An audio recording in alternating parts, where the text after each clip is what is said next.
ni ko Serigne Mohamed Mbacké waxe ñoom moom fii am na lu nga xam ni ku xam li xewoon démb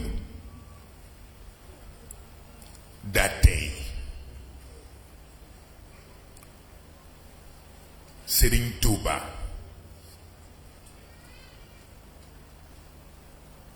dafa wax Seydi El Hadji Malick ñu ko duma bëgg ëllëg ci sama kanamu boroom nga seede ma te mooy képp ku ma yaakaar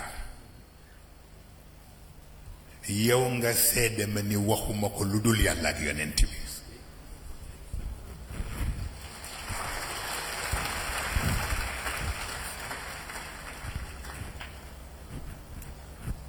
Seydil Hadji Malick ni ko nangu naa ko waaye njaboot yi nañu yëg ni fas nga loolu ba kenn du la mën a tuumaal ku def lu tuumaalu ma taxaw ci kanamu yàlla sedd la waaw kon ñooñu fa ñu àpp seen diggante ëpp na fii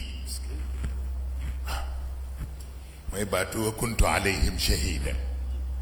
ma dumtu fihim waaw mu mel ni ñoom ñépp lool lañu seede sëriñ jiili ñëw ak xasidaam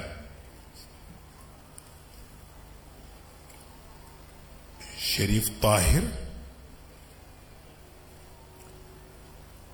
yaram wi dafa wérul lool ni biig sax la ma waxoon ni dafa bëggoon jël parole ndax dafa am lu nekk ci moom foog mu génne ko Babacar Dia bi ànd ak moom ni ko tee nga bàyyi ba suba rekk ndax mu gën yaatu mu d'accord Chérif Mouhamadinil Habib At-Tijani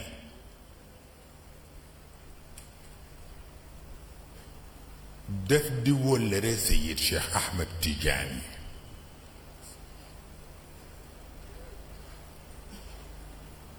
bi Serigne Cheikh nekkee ci prison bi te Senghor di wut ku def médiation pour góor gi génn te ku ñu yebal rekk bu demee góor gi lànk ni génnuma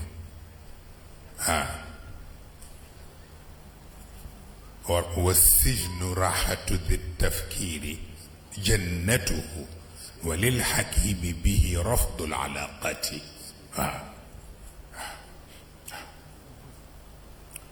waaye ñu yebal Chérif Mouhamadinil Habib pour mu dem wax ak moom bi mu ñëwee mu ne ko gis nga am na ko amoon ko kay nga génn waaw def nii loxo bi ni ko ay ci biti mu ne ko dama sonn mu ne ko may gis nga boo sonnee itam ñaar tariqa bi àttanu ko Serigne Babacar Sy ci bàmmeel Cheikh Ahmed Tijani ci cellule prison tariqa bi àttanu ko waaw kon nag kay nga génn nene ma ne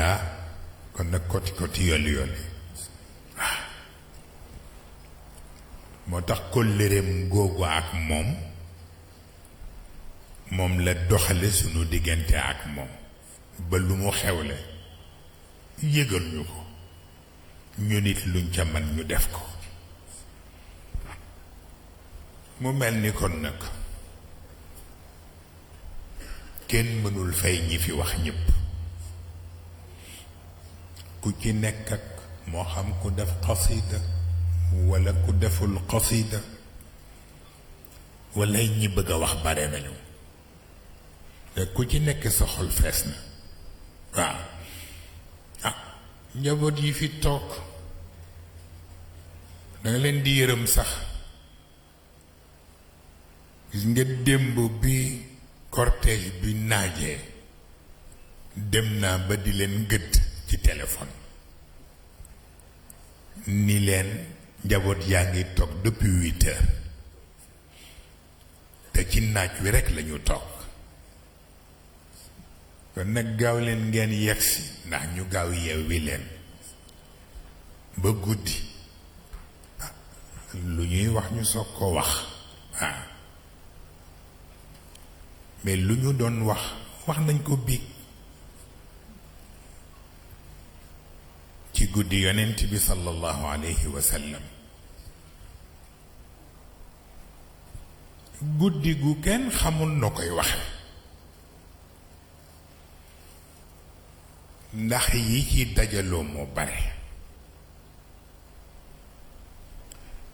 man damay toog ba ci yàgg ma ni waaw yonent bi nu mu doon dunde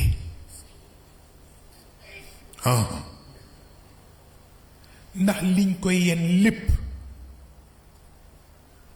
bu yàlla doon leneen ma ni dafa xër waaye yàlla nekkul kuy xër dafa xam boppam rekk waaye yonent bi mu ko séq